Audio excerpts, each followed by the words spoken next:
થાક અને ઉજાગરાના કારણે આને ચક્કર આવ્યા જ ભાઈ સાહેબ. નતરા જુવાન છોકરીઓને ચક્કર આવે એટલે કેવા આડા આવડા વિચારો મગજમાં આવે માવતરને.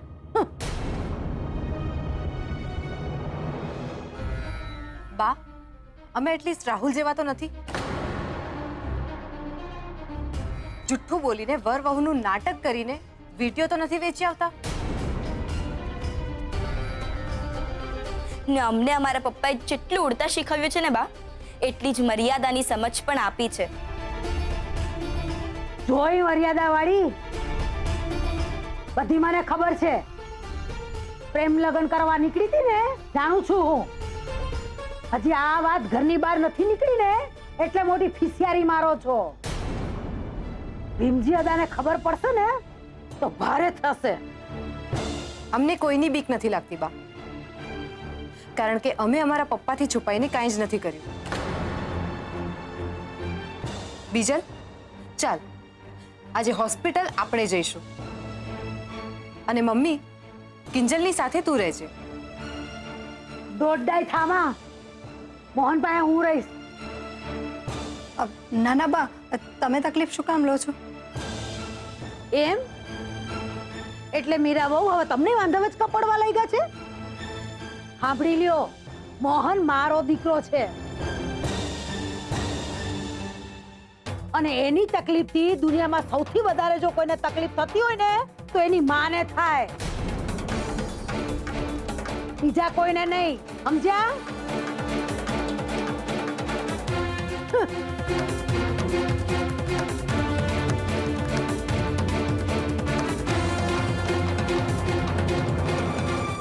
લ્યો બોલો, આજે ખબર પડી કે પપ્પાની તકલીફની બાને સમજ છે.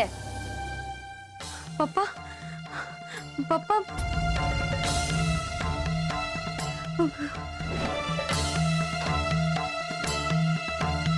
પપ્પા, પપ્પા શું કહેવા માંગો છો? પપ્પા મને કઈ નથી સમજાતું. પપ્પા ત્યાં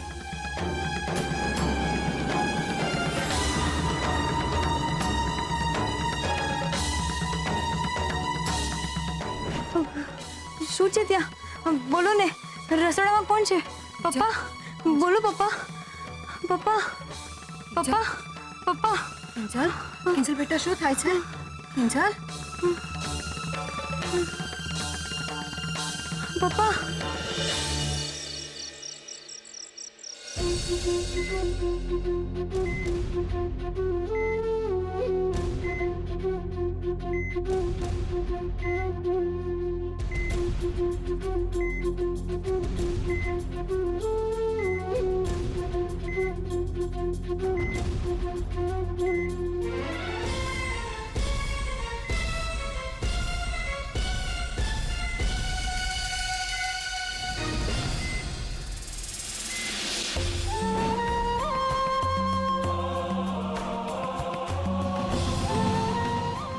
મને કોઈ જોઈ જાય એ પહેલા હું પાટલા બાંધીથી ભાગી જાઉં, એટલે કોઈને ખબર નહીં પડે કે સગાઈની ટાઈમે હું ઘરમાં આવ્યો હતો. ધીનુ કાકા,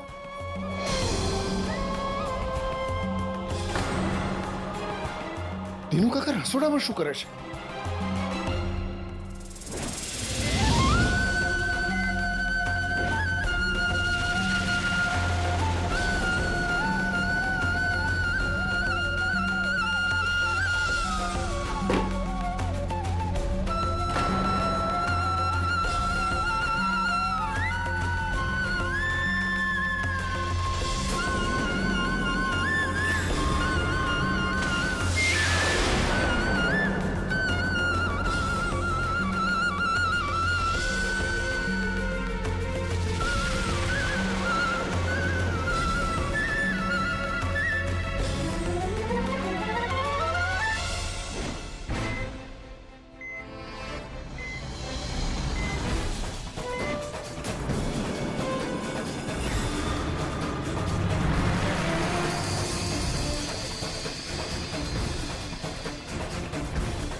સંતોષી માં, તે મારી લાજ રાખી.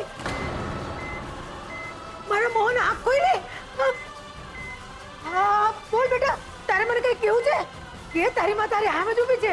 હા કે બોલ બોલ બોલ. અરે ડોક્ટર સાહેબ, નર્સ ક્યાં છો બધા? બોલ બેટા.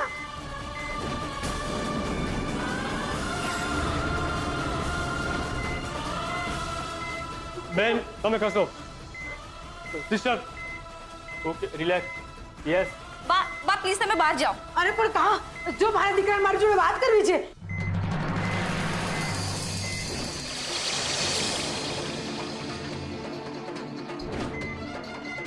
જો જો એ મને રોકી રહ્યો છે. એ અહીંયા જ ઊભી રહે એમ કહી રહ્યો છે ડોક્ટર. માજી પ્લીઝ અમને અમારું કામ કરવા દો સિસ્ટર પ્લીઝ.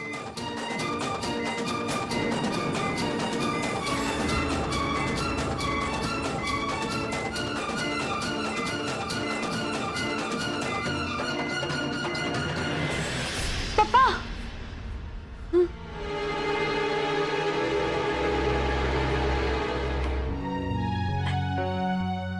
શું થયું કિંજલ? કઈ જોઈએ છે તને? ના કંઈ નહીં, બસ ગરમી થાય છે. તું સુઈ જા.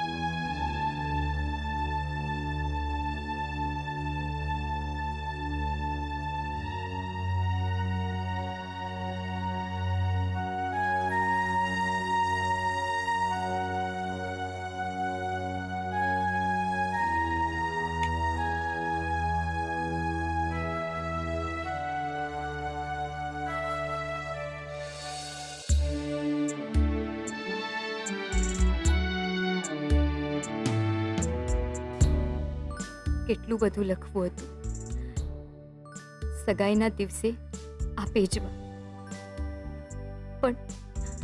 પણ સાવ કોરું રહી ગયું. ઘરમાં અચાનકથી ચોરી થવી, પપ્પાનું હોસ્પિટલમાં જવું, બધું એટલું ઝડપથી ને અચાનક બની ગયું કે એ સમયે સમજ જ ના પડી કે હવે આગળ શું કરવું. અને અત્યારે પણ જ્યારે સુશાંતે મારા હાથમાં સગાઈની વીંટી પહેરાવી ત્યારે પણ મને સમજાય નથી રહ્યું કે હું શું કરું. પપ્પા મને ખબર છે કે તમે અમારી વાતોને સાંભળી શકો છો અને એટલે જ હું બધાને હિંમત બંધાવતી ફરું છું, કહેતી ફરું છું કે બધું ઠીક થઈ જશે. પણ કેવું જેટલું સહેલું છે, કરવું એટલું જ મુશ્કેલ. ગુલ્લકના 3,500 માંથી આ મહિનાના મોબાઈલ બિલ ભરાઈ જશે, બેંકના સેવિંગ્સમાંથી આ મહિનાનો ઘર ખર્ચ નીકળી જશે, પણ વીસીના હપ્તાનું શું, હોસ્પિટલના બિલનું શું? પપ્પા ક્યાં સુધી બીજલ કોમ્પ્રોમાઇઝ કરતી રહેશે એના ફાટેલા શૂઝ અને ટૂંકા શોર્ટ્સની સાથે? પપ્પા તમારી આ કિંજલ બધું એકલા હાથે મેનેજ નહીં કરી શકે. પ્લીઝ ઠીક થઈ જાઓ પપ્પા, પ્લીઝ. બોલતા થઈ જાઓ ને કહી દો એ ચોરનું નામ, જેથી આપણી બધી તકલીફોનો અંત આવી જાય. તમે તો પેલી સૈનિક કિટલીના ખમતીધર કમાન્ડર છો ને? હા, તો પછી એક કમાન્ડર થઈને તમે સરહદ પર આંખ મીચીને કેવી રીતે લડી શકો પપ્પા? કેવી રીતે? કપરા સંજોગો છે, લાય લાય ધૂપ છે, આંખો સુકાઈ ગઈ, હોઠ સાવ ચૂપ છે.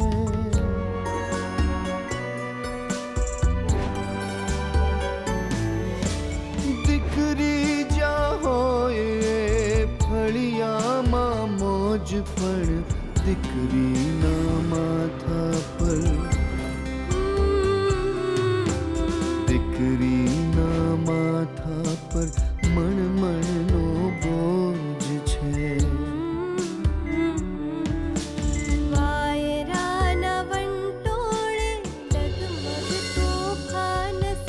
દીકરીનું અજવાળું સાચવે તે માણસ છે.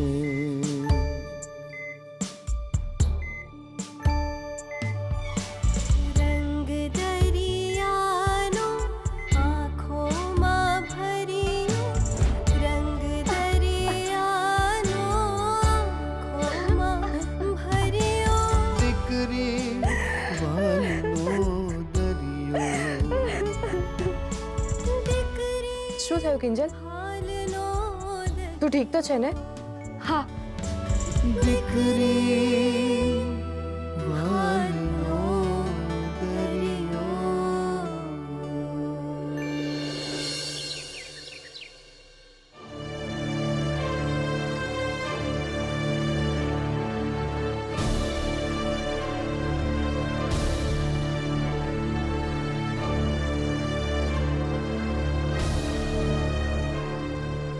અરે ક્યાં રોકાઈ ગઈ હતી બે જણિયું?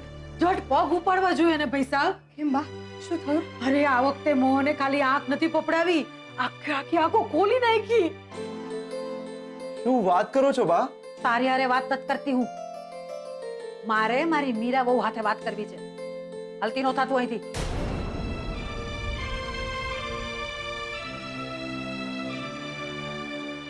અરે મીરા બહુ, તમને ખબર છે રાત્રે હું માળા જપતી હતી ને, આંખો બંધ કરીને તો અચાનક મોહને આખી આખી આંખો ખોલી નાખી. અરે અરે મારી માળી, મારી બા એમ કેવા લાગ્યો. એક બાજુ ઓલું મશીન ટી ટી ટી કરતું જાય અને મોહન મારી માળી, મારી બા એમ મારી આમ આંગળી ચીંધતો જાય.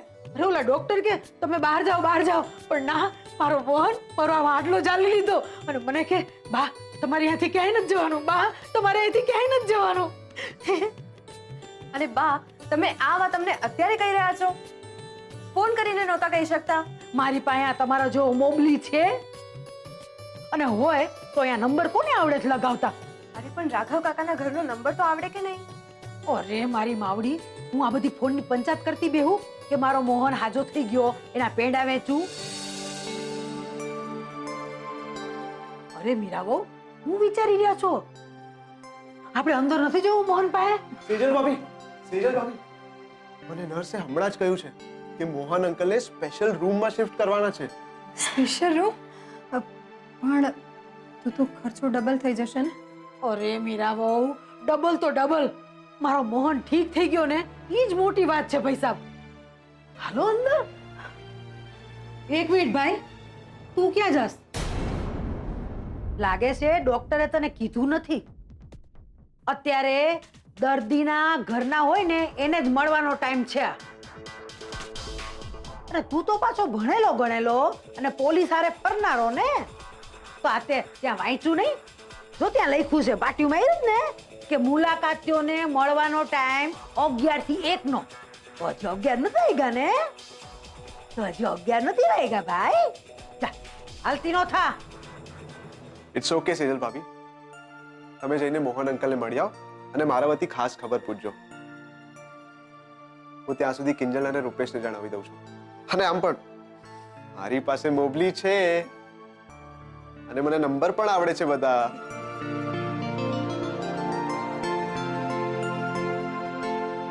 શું બા, આવું કઈ કરાતું હશે? ઉત્કર્ષ આપણને કેટલી મદદ કરે છે અને તમે એની સાથે આવું વર્તન કરો છો? હવે જોઈ મોટી મદદ વાળી. મદદના નામ પર પોલીસને ઘરે લઈને આવેલો. હાલો અંદર.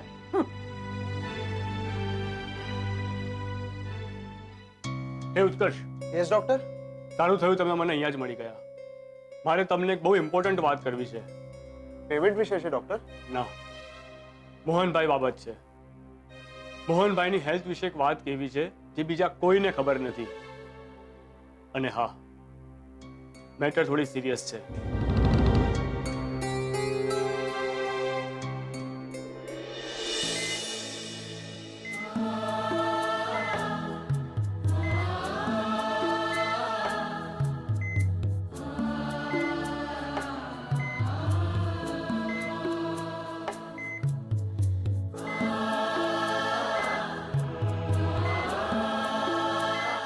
પપ્પા, પપ્પા, જય શ્રી કૃષ્ણ. મને નહીં, ત્યાં જુઓ, તમારા માટે કોઈ રડી રહ્યું છે.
શું પપ્પા, તમે કઈ કહેવા માંગો છો?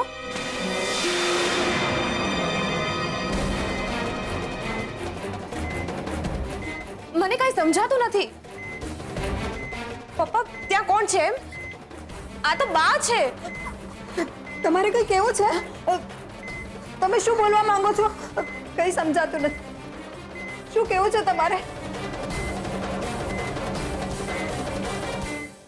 ડોક્ટર સાહેબ, ડોક્ટર સાહેબ, ડોક્ટર સાહેબ, જુઓ ને, આ કેમ કઈ બોલતા નથી?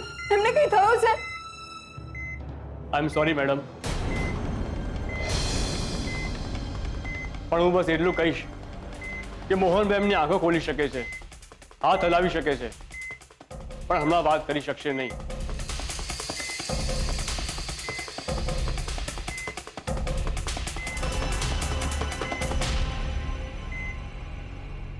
મોહનભાઈનો અવાજ એમના ગળાની સ્વર પેટીમાં કેદ થઈ ગયો છે.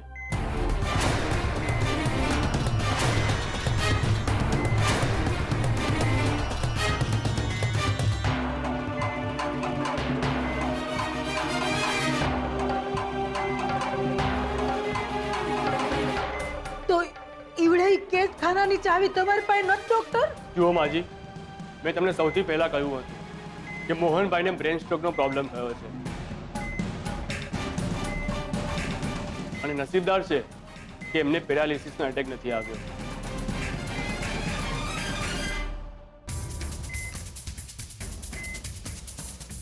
એમની સ્વર ગ્રંથિ પર થોડી અસર થઈ છે.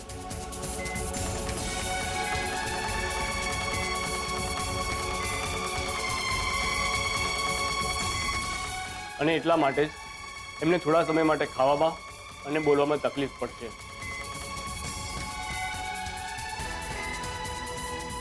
અને એટલા માટે થોડા સમય માટે આપણે એમને નળીથી ખોરાક આપીશું અથવા તો પ્રવાહી આપીશું.